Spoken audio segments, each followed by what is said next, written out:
Bismillahirrahmanirrahim. Assalamualaikum warahmatullahi wabarakatuh. Alhamdulillahi rabbil alamin. Wassalatu wassalamu ala ashrafil mursalin Sayyidina wa maulana Muhammadin wa ala alihi tayyibin wa ashabihi al-ghuril mayamin wa man tabi'ahum bi ihsanin ila yaumiddin. Ashhadu an la ilaha illallah wahdahu la sharika lah, waliyus salihin wa khaliqul khalqi ajma'in, wa ashhadu anna Muhammadan abduhu wa rasuluhu an-nabiyyul amin. Qala ta'ala ya ayyuhalladzina amanu ittaqullaha haqqa tuqatih wa la tamutunna illa wa antum muslimun. Allahumma inna nas'aluka ilman nafi'an wa rizqan tayyiban wa amalan mutaqabbala. Amma ba'd, fa inna asdaqal hadithi kitabullah wa khairul huda huda Muhammad sallallahu alaihi wasallam wa syarrul umuri muhdatsatuha wa kullu muhdatsatin bid'ah wa kullu bid'atin dhalalah. Amma ba'd, kaum muslimin, kaum muslimat, al-musyahidin wal musyahidat, saudara-saudari para pecinta ilmu dimanapun berada, alhamdulillah kita bersyukur kepada Allah Subhanahu wa taala. Pagi yang barakah ini kembali kita dipertemukan di majlis yang mulia, di tempat yang paling baik di muka bumi, yaitu rumahnya. Mudah-mudahan keberadaan kita seperti apa yang disebutkan oleh Syekhul Islam Ibn Taymiyah, bahwa seorang mukmin sangat butuh kepada rumah Allah sebagaimana butuhnya seekor ikan kepada air, di mana siapapun yang hadir di tempat ini insya Allah dia akan tenang dan bahagia. Insya Allah dia akan mendapatkan banyak kebaikan dan pahala. Dan siapapun yang menjauhi rumah Allah, dia tidak akan pernah merasakan ketenangan jiwa dan ketentraman hati. Yang selalu hadir adalah perasaan takut dan senantiasa jauh daripada ketenangan. Mudah-mudahan dari sisa usia kita Allah jadikan orang-orang yang senantiasa dekat dengan rumah Allah, diisi dengan ibadah salat maupun kajian-kajian yang bisa kita ikuti. Kemudian kita ucapkan salat dan salam untuk Nabi kita yang mulia sallallahu alaihi wasallam. Allahumma salli wa sallim wa barik ala Muhammad. Ikhwafillah, kembali kita bersama kitab Al-Mulakhas fi Syarh Kitab At-Tauhid. Pagi ini halaman yang ke-42, yaitu Babul Khawfi Minasyirki, bab yang berbicara tentang takut dari kesyirikan. Di sini Syekh Muhammad Ibn Abdul Wahhab membawakan dua ayat yang berkaitan dengan bab ini. Yang pertama adalah qaulillahi azza wa jalla, firman Allah, innallaha la yaghfiru an yushraka bihi wa yaghfiru ma duna dzalika liman yasha. Sesungguhnya Allah tidak mengampunkan dosa yang mensyirikkannya dan mengampunkan dosa selain kesyirikan bagi siapapun yang dikehendakinya. An-Nisa 4:8. Kemudian Allah juga mengatakan di dalam surat Ibrahim ayat 35, wa qala al-Khalil alaihi salam, di mana ini adalah doanya Ibrahim alaihissalam yang Allah abadikan di dalam firman-Nya, wajnubni wa baniya an na'budal asnam, jauhkan aku dan keturunanku dari orang-orang yang menyembah berhala. Inilah dua ayat yang dibawakan oleh muallif Syekh Muhammad Ibn Abdul Wahhab untuk menjelaskan babul khawfi minasyirk, bab di mana rasa takut dari kesyirikan. Lalu kemudian Syekh Shalih Al-Fauzan ikhwafillah menjelaskan, beliau mengatakan munasabatul bab li kitab tauhid, kesesuaian bab ini dengan kitab tauhid. Annal musannif rahimallahu, bahwa Syekh Muhammad Ibn Al-Wahhab, semoga Allah merahmatinya, lama dzakara tauhida wa fadlahu wa tahqiqahu, tatkala beliau menyebutkan tauhid, keutamaannya dan barang siapa yang mewujudkannya, nasaba yadhkurul khaufa min dhiddih, maka di sini beliau menyebutkan rasa takut dari lawannya, yaitu lawan daripada tauhid adalah syirik, wa huwa syirku, liyahdharahu al-mu'min wa yakhafuhu ala nafsihi, agar setiap orang beriman berhati-hati dan takut atas dirinya melakukan kesyirikan. Ketika Syekh Muhammad bin Abdul Wahab menyebutkan bab ini, bab tauhid dan keutamaannya, dan siapapun yang mewujudkan tauhid dengan benar, maka dia harus takut dari lawan daripada tauhid itu adalah syirik. Makanya diingatkan pada bab ini agar kita berhati-hati, agar kita tidak melakukan kesyirikan. Lalu kemudian Syekh Shalih Al-Fauzan menjelaskan beberapa makna kata. Al-khauf di sini beliau mengatakan tawaqu' makruh wa huwa dhiddul aman. Tawaqu' makruh, sesuatu yang tidak diinginkan, dan dia adalah lawan daripada aman. Itu khauf. Di sini takut, lawannya adalah aman. Asyirku sarfu syai'in minal ibadati li ghairillah, memberikan ibadah kita selain kepada Allah. Sarfu syai' minal ibadati li ghairillah, memberikan ibadah kita selain kepada Allah. Kemudian la yaghfiru ayyushraka bi, artinya apa? Ay la ya'fu an 'abdin laqiyahu wa huwa ya'budu ghairah, tidak dimaafkan kepada hamba yang bertemu nanti dengan Allah di hari kiamat sementara dia dalam menyembah yang lain. Sebagaimana Nabi mengatakan, setiap kita akan bertemu dengan Allah dan setiap kita akan berbicara dengan Allah. Sayukallimuhullah, akan bicara dengan Allah Azza wa Jalla. Lalu kemudian orang yang datang bertemu dengan Allah dalam keadaan mensyirikkan Allah, Allah tidak ampunkan, tidak maafkan. Wa yaghfiru ma duna dzalika, ay yaghfir ma duna syirki minadz-dzunub. Allah akan ampunkan dosa selain syirik, dosa selain syirik. Liman yasha, ay liman yasha'ul maghfirah, bagi siapa yang Allah inginkan, min ibadihi hasba fadlih, dari hamba-hambanya sesuai dengan kasih sayang Allah, wa hikmati, dan hikmahnya. Di sini Al-Khalil disebutkan, wa qala Al-Khalil. Siapa itu Al-Khalil? Alladhi balagha a'la darajatil mahabbah. Kata Khalil, orang yang mencapai puncak cinta, itu Khalil. Al-Khullah, bukan sekedar sahabat. Al-Khalil bukan sekedar kekasih, tapi orang yang sampai pada puncak kekasih. Wal murad bihi huwa Ibrahim alaihissalam. Yang dimaksud di sini adalah Nabi Ibrahim, allazi ittakhadallahu khalila, yang Allah jadikan sebagai Al-Khalil. Kemudian makna wajnubni wa baniya. Wajnubni wa baniya ay ij'alni, kata Ibrahim, wa iyyahum.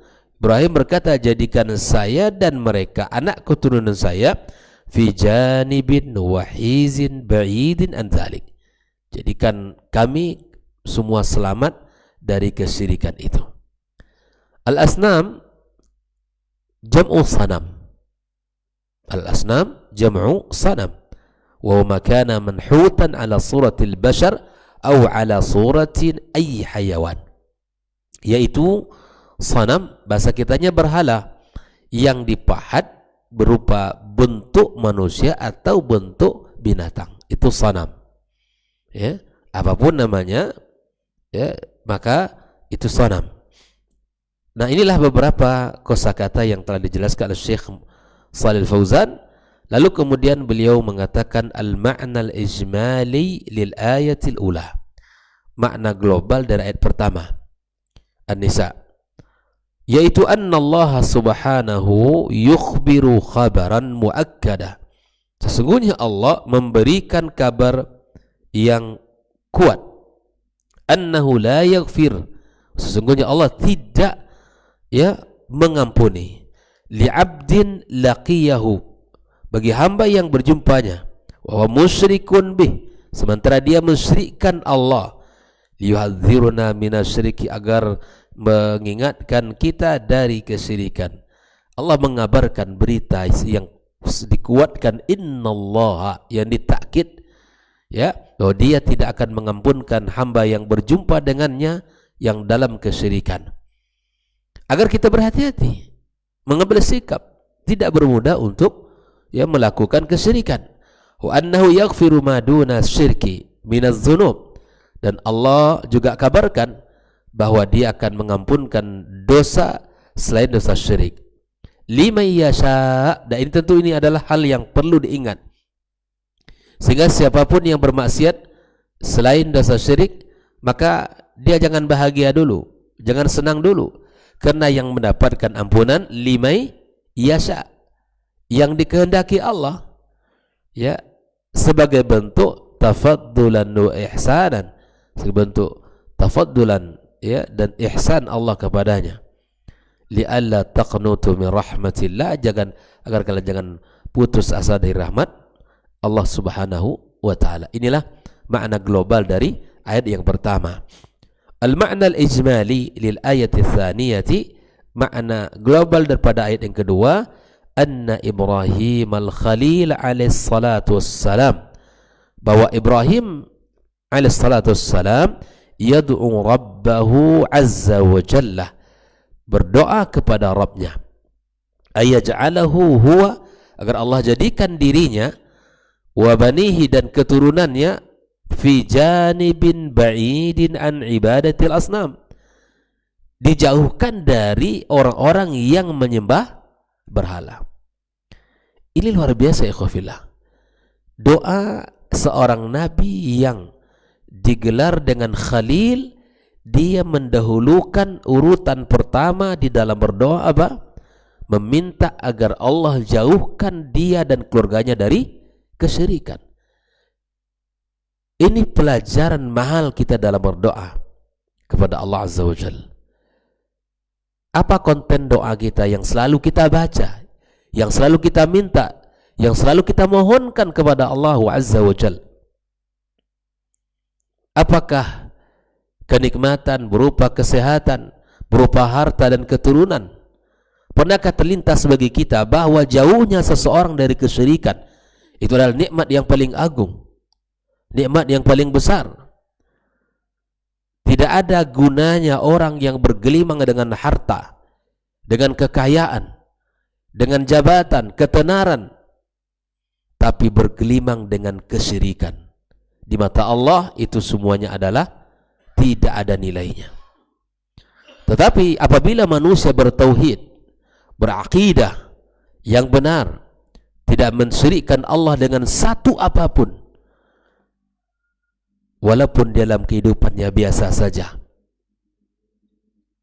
itu lebih utama dari yang pertama tadi. Makanya belajarlah kita cara meminta, tentang konten permintaan kita apa.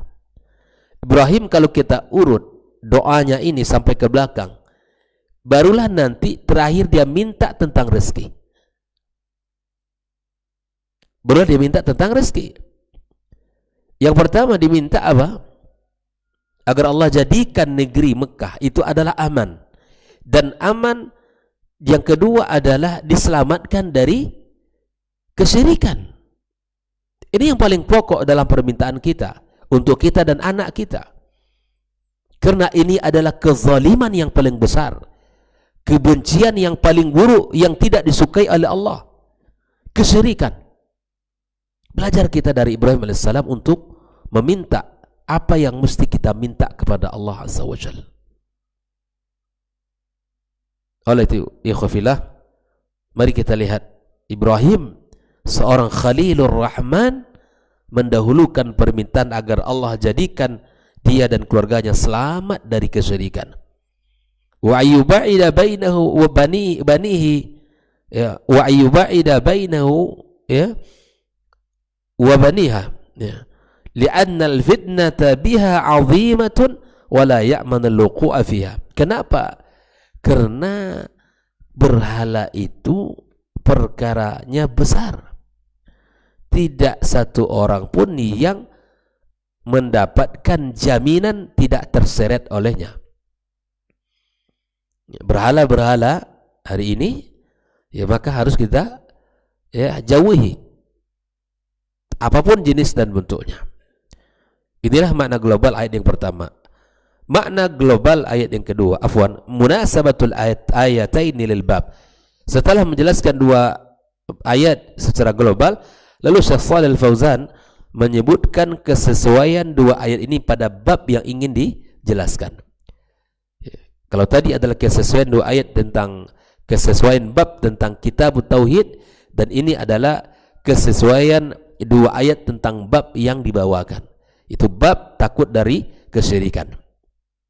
Nah, ikhwafillah, Shalih Al-Fauzan mengatakan annal ayatul ula, ayat yang pertama dalam surah An-Nisa, tadullu ala anna syirka a'zamuz dzunub, menunjukkan bahwa kesyirikan dosa yang paling besar. Li'anna man mata alaihi la yughfarulah, yang mati dalam kesyirikan tidak mendapatkan ampunan. Tidak mendapatkan ampunan. Wa hadza yujibu lil 'abdi shiddatal khauf, dan ini harusnya membuat seorang hamba takut kepada kesyirikan itu, atau takut di dalam melakukannya. Harus menjauhkan kesyirikan.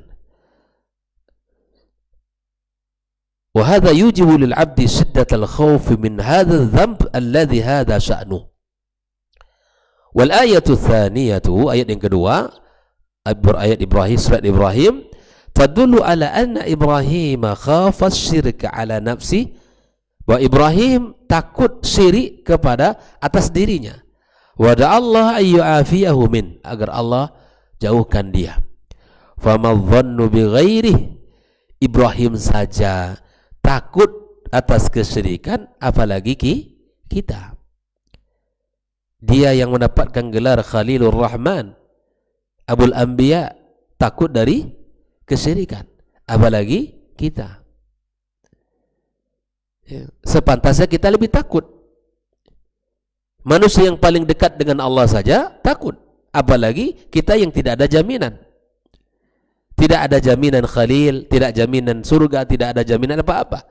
Tentu lebih utama untuk takut. Maka itu, fal ayatani tadullani ala wujubil khawfi minasyirki, maka dua ayat itu menunjukkan kepada kita wajibnya kita takut dari kesyirikan, berhati-hati dari kesyirikan, jangan mudah kita melakukan kesyirikan. Saya ulangi, kesesuaian dua ayat terhadap bab. Yang pertama adalah ayat yang bicara bahwa syirik merupakan dosa yang paling besar, yang mati dalam kesyirikan tidak diampunkan.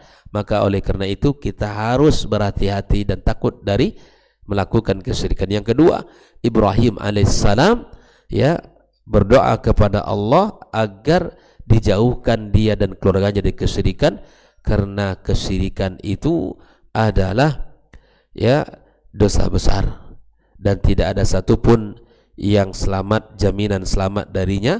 Maka mintalah kepada zat yang menjaga dan melindungi kita. Kemudian Syekh Shalih Al-Fauzan, ikhwafillah rahimakumullah, para pecinta ilmu dimanapun berada, menyimpulkan dengan menyebutkan faedah yang terdapat pada dua ayat tersebut. Yang pertama, ma yustafadu minal ayataini anna syirka a'zamu dzunub, lianna Allah Ta'ala akhbara annahu la yaghfirahu liman lam yatub minhu. Sesungguhnya kesyirikan dosa besar, Allah tidak mengampuninya, dan bagi orang yang tidak bertobat kepadanya. Maksudnya bagaimana? Orang yang dalam kehidupannya pernah melakukan kesyirikan, lalu mati dalam kesyirikan, belum sempat bertobat, ini yang tidak diampuni Allah. Namun apabila dia melakukan kesyirikan, lalu kemudian dia sadar ini dosa besar, bertaubat kepada Allah, menyesali perbuatan kesyirikannya, berazam untuk tidak mengulanginya, membenci perbuatan itu, berhati-hati dia setelah itu, insya Allah taubatnya Allah terima. dan Allah ampunkan dosa-dosanya. Makanya subhanallah, perkara syirik perkara yang selalu diingatkan oleh para nabi dan rasulnya. Menjauhkan kesyirikan adalah tugas mulianya para nabi dan rasul, dan kita adalah umat yang harus berhati-hati dengannya. Yang kedua, anna ma'ada syirki minadz-dzunub, selain dosa syirik, idza lam yatub min, kalau dia tidak sempat bertaubat, dakhilun tahta al-masyiah, masuk kepada al-masyiah. Maksudnya apa? Bahwa terserah Allah. Insya Allah ghafarahu bila taubah. Jika Allah berkehendak, Allah ampunkan dia, ya, Allah ampunkan tanpa dia bertaubat. Wa insya azabah bih, jika Allah berkehendak, Allah azab dia dulu. Fa fi hadza dalilun ala khuturatis syirki. Ini menunjukkan bahayanya syirik. Kalau dia dosa syirik, bertaubat insya Allah Allah ampuni. Kalau dia tidak bertaubat, tidak ada pintu maaf. Tapi selain dosa syirik, dia meninggal dunia, sebelum dia meninggal dunia tidak sempat bertaubat, maka masuk kepada tahtal masyiah. Masyiah itu adalah atas kehendak Allah. Jika Allah ampunkan, Allah ampunkan. Jika tidak, Allah azab dia. Maka kita minta kepada Allah dalam doa kita, Allah maghfirli dzunubi. Ya Allah, ampunkanlah dosaku. Allah maghfirli ma taqaddam wa ma ta'akhir. Allah ampunkan dosaku yang lewat dan yang akan datang. Semua kita minta kepada Allah Azza wa Jalla. Allah matubni, ya Allah terimalah taubatku. Ya. Oleh itu fillah, pahami bahwa kesyirikan merupakan dosa besar, dan Allah tidak ampunkan kesyirikan jika tidak bertaubat. Yang ketiga, al-khaufu minasyiriki, harus ada rasa takut dari kesyirikan itu. Jadi kalau ada orang yang mengajak menyembah selain Allah, langsung kita menjauh. Katakan tidak untuk kesyirikan. Katakan tidak untuk kesyirikan. Sebagaimana kita katakan tidak untuk pencurian, perzinahan, minum khamar dan sebagainya. Katakan tidak untuk kesyirikan. Kalau ada orang yang mengajak, maka langsung kita tolak. Fa inna Ibrahim alaihissalam, Ibrahim wahwa imamul hunafa, ya, dia adalah imam al-hanif yang lurus, walladzi kasral asnama biyadih, yang telah menghancurkan berhala-berhala dengan tangannya langsung. Ini salah satu bentuk, ya, aksi yang ditunjukkan oleh Ibrahim, khafau ala nafsi fa kaifa biman dunahu. Bayangkan, dia hancurkan berhala yang ada di zamannya, dia takut atas dirinya. Bayangkan ya, hari ini ikhwafillah, kita jangan masuk kepada ranah-ranah yang membuat kita hancur dan binasa. Kita berhati-hati. Kita tahu diri kita lemah. Kita tahu bahwa kita ini orang yang mudah terpengaruh atau mudah hanyut dalam kemaksiatan dan dosa. Maka segala pintu yang mengantarkan kepada maksiat dan dosa kita tutup, kita jauhi. Dengan cara apa? Jauhkan teman-teman yang buruk, lingkungan-lingkungan yang buruk, sahabat-sahabat yang tidak, ya, loyal kepada Islam, orang-orang yang tidak konsisten dengan agama, jauhkan.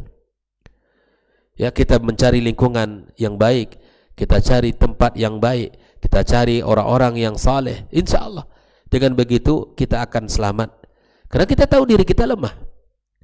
Ya, kita tahu diri kita sangat mudah terpengaruh misalnya, maka kita harus berada pada lingkungan yang baik dan orang-orang yang saleh. Ibrahim saja, ya, seorang nabi pilihan Allah, melihat berhala yang sangat banyak, maka dia hancurkan itu karena rasa takut atas dirinya. Kalau dia nanti, ya, juga melakukan seperti apa yang dilakukan oleh masyarakat di masa itu. Nah, yang keempat, masyru'iyatud du'a lidaf'il bala, disyariatkannya doa untuk mengangkat bala. Wa annahu la ghina lil insani an rabbih, kita ini, ya, tidak bisa lepas dari Allah. Kita doakan saudara-saudara kita yang berada, ya, di dekat yang sedang dapat musibah, ya, Gunung Merapi meletus. Kita doakan mereka, saudara kita yang tinggal di sana, yang sedang mendapatkan ujian. Kita doakan saudara-saudara kita yang ada di Palestina, di Gaza. Kita doakan kemenangan untuk mereka dan kehancuran bagi bangsa Yahud, kezaliman bagi yang mereka lakukan terhadap umat Islam. Hari ini ikhwafillah adalah bainal Islam wal kufur, perang antara Islam dan kufur. Kita berharap ya semua kita bisa berbuat sesuai dengan kemampuan kita masing-masing. Mereka yang di sana ya berjihad, membela negara mereka, membela tanah air mereka, membela agama mereka. Ya. Dan kita bantu apa yang bisa kita lakukan berupa doa dan harta kita. Ya, kita bagian dari mereka dan kita merasakan kesakitan yang mereka rasakan. Kita doakan mereka. Ini adalah senjata kita. Ad-du'a'u mukhul ibadah. Doa itu adalah intinya ibadah. Tidak bisa kita tidak berdoa kepada Allah. Senjata orang beriman adalah doa. Yang dengan itulah kita mendapatkan kemenangan, kekuatan. Maka di sini Nabi Ibrahim saja berdoa. Maka itulah disyariatkan doa bagi setiap manusia untuk menolak bala, untuk menolak bencana yang menimpa kita dan menimpa saudara-saudara kita. Yang keenam, yang kelima, masyru'iyatu du'a'il insan li nafsihi wa li dzurriyyatihi. Disyariatkannya bagi manusia untuk mendoakan dirinya dan mendoakan keluarganya. Doakan diri kita masing-masing. Minta kepada Allah kebaikan, ampunan, rahmat, kasih sayangnya untuk dirinya dan doakan keluarganya. Apalagi doa seorang ayah, doa seorang ibu di sisi Allah adalah mustajab. Permintaan orang tua kepada anak itu sangat mustajab di sisi Allah, doa yang makbul. Maka doakan kebaikan untuk anak-anaknya, doakan kesuksesan, keselamatan dari kesyirikan, minta keselamatan dari kesyirikan yang pertama. Jika Allah berikan kepadanya usia yang panjang, jauhkan kami dan keluarga kami dari kesyirikan. Minta kepada Allah keselamatan tauhid, minta kepada Allah keselamatan agamanya, jauhkan dari fitnah agama, fitnah yang menimpa agama mereka, jauhkan mereka dari segala kemaksiatan, keburukan. Allah berikan kepada mereka keberkahan dari kehidupan mereka. Ini adalah doa yang harus kita minta kepada Allah dan keteladanan yang harus kita contoh dari Ibrahim alaihissalam. Yang keenam, araddu alal juhal alladzina yaqulun, bahwa jawaban terhadap orang-orang yang bodoh yang mengatakan la yaqa'u syirku fi hadhil ummah fa'aminu minhu fawaqa'u fi, ya, bahwa kesyirikan tidaklah terjadi pada umat ini, maka fa'aminu minhu fawaqa'u fi, ya, mereka merasa aman dan kemudian mereka ya terjatuh dalam kesyirikan. Kesyirikan itu ya berpotensi siapa saja untuk melakukannya. Maka jangan pernah kita merasa aman, maka jangan pernah kita merasa sudah kuat, tapi hadirkan dalam diri kita kesyirikan itu harus kita jauhi dan harus kita hindari. Tiada satupun yang bisa mendapatkan jaminan selamat dari kesyirikan, tapi setiap orang berpotensi melakukan kesyirikan dan jatuh padanya. Oleh itu, inilah contoh yang telah diperlihatkan oleh Ibrahim alaihissalam tentang bagaimana kesungguhan dia untuk ya selamat dari kesyirikan dan keluarganya dari kesyirikan. Wallahu ta'ala alam. Inilah 6 faedah yang bisa kita ambil dari 2 ayat yang telah disebutkan oleh Syekh Muhammad ibn Abdul Wahab pada bab al-khawfi minasyirki. Semoga kita dan keluarga kita jauh dari kesyirikan. Wallahu ta'ala alam. Subhanakallahumma bihamdik asyhadu an la ilaha illa anta astaghfiruka wa atubu ilaik. Wassalamu alaikum warahmatullahi wabarakatuh.